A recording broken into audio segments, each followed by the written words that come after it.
অনেক দিন ধরেই ভাবছিলাম আপনাদের সাথে ডেইলি আমি কি করি তার একটা ভিডিও শেয়ার করব, কিন্তু করে মার করা হয়ে উঠছিল না। তো আসসালামু আলাইকুম, কেমন আছেন সবাই? আশা করি সবাই খুব ভালো আছেন। আমি আলহামদুলিল্লাহ আপনাদের দোয়াতে ভালোই আছি। তো ভাবি যে প্রতিদিন আমি কি করি সেটা নিয়ে ডেইলি ব্লগ দিব, বাট আমার দ্বারা ডেইলি ব্লগ করা হয় না, কারণ আমার ক্যামেরা অন করতে মনে থাকে না। তো প্রতিদিনের মতো সকালে ঘুম থেকে উঠে ফ্রেশ হই, নিজের কাজে লেগে পড়ি। তারপরে মা আগের দিন রাতে বলে রেখেছিল যে পদ্মার কিছু মাছ আনতে, ছোট মাছ আর কি। তো তাই গিয়েছিলাম রেডি হয়ে বাজারে। বাজারে যেয়ে দেখি যে মানে পদ্মার মাছ আনতে গিয়েছিলাম, মাছের বাজারে পুরাই আগুন। ৪ থেকে ৫ দিন আগে যে মাছ এনেছিলাম ৬০০ টাকা কেজি, সেই মাছ ১২০০ টাকা কেজি হয়েছে। মানে সব মাছের দামই সে আকাশ ছুঁই অবস্থা।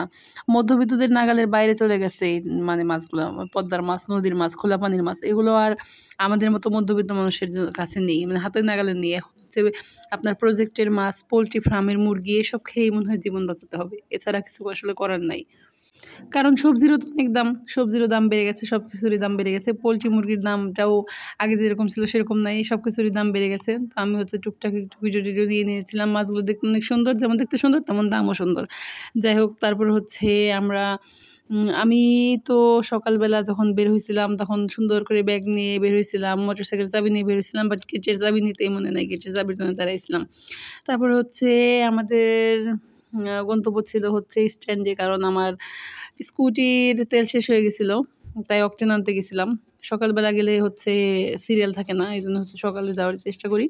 তো ফুল ট্যাঙ্ক কি আনলাম, অকটেন মনে হয় নিয়ে এসেছিলাম, নিয়ে আসলাম। তো বাজার থেকে আসার পর বাজার থেকে আসার সময় আবার আমি ভ্যানে আমাদের এখানে রুটি কিনতে পাওয়া যায়, অনেক এলাকায় পাওয়া যায় মনে হয় হালুয়া রুটি।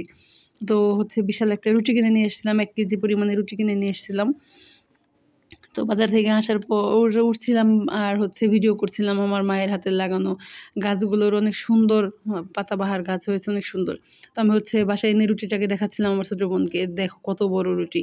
রুটির হালুয়া কিনে এনেছিলাম, কারণ বাজার করে পেট্রোল নিয়ে বিশাল সাইজের একটা মাছ কিনেছিলাম, যে মাছটা কাটার জন্য দেরি করতে অনেকটা দেরি হয়ে গিয়েছিলো। বাসায় এসে সকালে নাস্তা বানানোর সময় ছিল না, তাই নাস্তা কিনে এনেছিলাম।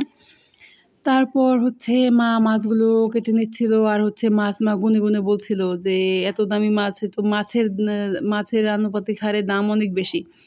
তো তারপরে মা মাছ কেটে ধুয়ে দিল, আমি তাড়াতাড়ি করে রান্নাটা করে নিলাম। রান্নাটা করার কারণ আমার একটু বাইরে যাওয়ার ছিল। আমি কিছু জিনিস কিনতে হতো, আর বোনের কিছু জিনিস ছিল সেগুলো কিনতে হতো। বাবার একটা ফোন কিনে দিয়েছিলাম। মানে কি বলবো, সমস্যা যখন আসে তখন সব দিক থেকেই আসে। ফোনটা কেনার পর থেকেই সমস্যা। মানে ৭ দিন ছিল গ্যারান্টি, যে ৭ দিনের মধ্যে ফোন চেঞ্জ করে দেবে। তো ৪ দিন পরে গিয়েছিলাম ওখানে চেঞ্জ করার জন্য ফোন। তারা ফোন আপডেট দিয়ে ওই বলে না, দোকানদার একটা জিনিস বিক্রি করা হয়ে গেলে সেটা নিয়ে তো আর তাদের মাথা ব্যথা থাকে না। তো তারা ঠিক করে ৪ দিন পরে বলল ঠিক হয়ে গেছে, ফোন নিয়ে যান, আর চেঞ্জ করে দিতে হবে না। আমরাও তাদের কথার উপরে ভিত্তি করে বাসায় আসার পরে ফোনে আবার সেই সমস্যা। গেলাম, ফোনটা ঈদের আগে নেওয়া হয়েছিল। তো গেলাম ওখানে, যাওয়ার পরে তারা বলল যে কি যাদের দোকান বন্ধ ছিল তাদের ফোন দেওয়া হলো। ফোন দেওয়ার পরে তারা বলল যে তাহলে আপনারা ১ সপ্তাহ পরে আসুন। তো কাল গেলাম, এটা কালকের ব্লগ। তো কাল গিয়েছি, পরে তারা বলছে আপনাদের তো ৭ দিনের ডেট পার হয়ে গেছে, এখন আপনারা যদি পাল্টাতে চান ফোন, এটা তো আর আমাদের হাতে নেই, এটা কোম্পানির হাতে। তো সরাসরি যদি কাস্টমার কেয়ারে যে কথা বলতে পারেন তো দেখেন, আর আমাদের কাছে রেখে গেলে ৭ থেকে ১০ দিন সময় লাগবে, আমরা ফোন ঠিক করে দেবো। তো আমি আর ওই ৭ থেকে ১০ দিন বারবার ওদের কাছে ঘোরা যাওয়া আসা এটার মানে ঝামেলাটা নিই নাই। আমি নিয়ে চলে এসেছি ফোন, আমি যাব যে কাস্টমার কেয়ার থেকে ফোন দেখাবো, তারা যদি ভালো করতে পারে তো ভালো কথা, না হলে আর কি করা, কিছুই তো করার নাই। কারণ চেঞ্জ হবে কি না সন্দেহ, চেঞ্জ হবে না। তো যাই হোক, আমার তরকারি রান্না করার সময় তাড়াহুড়াতে আমি দিয়ে দিয়েছিলাম আমার সবজিতে অনেকটা পরিমাণে হলুদ। সেই হলুদের গন্ধ হয়ে গেছিলো পুরো, মানে এত রং হয়ে গেছিলো তরকারি। পরে মাকে জিজ্ঞেস করলাম, মা আমি তো তরকারিতে হলুদ বেশি দিয়ে ফেলেছি, এখন কী করবো? পরে মা বললো তাহলে ছাদে যাও, যে কিছু পুঁইশাক দিয়ে দাও, হলুদটা কভার হয়ে যাবে। তো আমি ছাদে যেয়ে কিছু পুঁইশাক এনে ভালো করে ধুয়ে তরকারির উপর দিয়ে দিয়েছিলাম।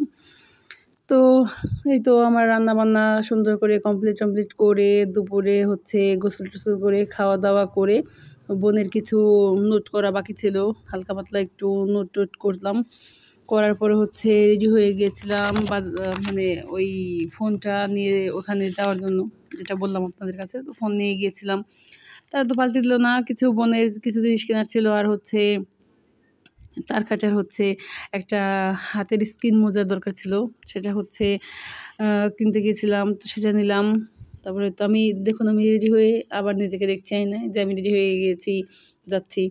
তো এই তো তো যেই গরম, বোরকা টোরকা পরে পুরা অস্থির হয়ে গেছিলাম। বাজার থেকে এসে আবার আমি হচ্ছে গোসল করে ফেলেছিলাম। মানে এত গরমে আমি পুরা মনে হয় যে আমি কি বলবো, আগুনের মধ্যে থেকে বের হয়েছি, এরকম একটা অবস্থা। তাই আবার তার কাটা মাঝ রাস্তায় যেয়ে তার জুতাটা ছিঁড়ে বসে পরে হচ্ছে আমরা যাই, যে জুতাটা ঠিক করি। সেখানে একটু ভিডিও নিয়ে নিয়েছিলাম। ও হচ্ছে হাতে স্কিন মোজা কিনছিল, সেটা একটু ভিডিও করছিলাম। আর হচ্ছে মজা করছিলাম তার সাথে। ও হচ্ছেই করতে পারছে না মনে হয়, পড়তে পারছে না এরকম করে মজা করছিলাম। তারপরে হচ্ছে বোনের জন্য কিছু দরকারি জিনিস কিনে নিয়ে আমি চলে আসি বাসায়। এসে হচ্ছে বোনকে দেখাচ্ছিলাম কি কি লাগতো। তাই হচ্ছে ওর প্রয়োজনীয় জিনিসগুলো কিনে নিয়ে এসেছিলাম। ওর প্র্যাকটিক্যাল খাতা কিছু কেনার ছিল, কিছু কলম পেন্সিল রাবার, এই তো খাতা টাতা কিছু হালকা পাতলা জিনিসপত্র কেনার ছিল। মোটামুটি ভারী একটা বস্তা হয়ে গেছিলো ওর জিনিসগুলো। তো ওগুলো নিয়ে আসলাম।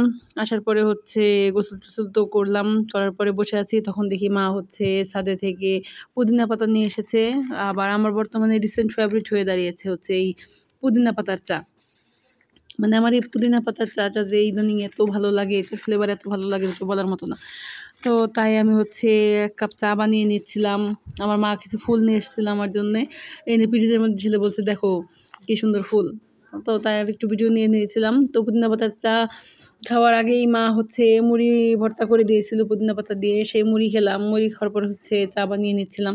আমি আবার চায়ে খুব চিনি খাই। চিনি খাওয়া ভালো না। চিনি খাবেন না, ঠিক আছে? তো আমি হচ্ছে ভরে চিনি খাই। আমি পরে ২ চামচ চিনি তো খাবোই। আরও বেশি খাই। ২ চামচ চিনির নিচে আমার চা হয়ই না, এরকম। তো রিসেন্ট ফেভারিট হচ্ছে আমার এই ব্ল্যাক টি উইথ পুদিনা পাতা।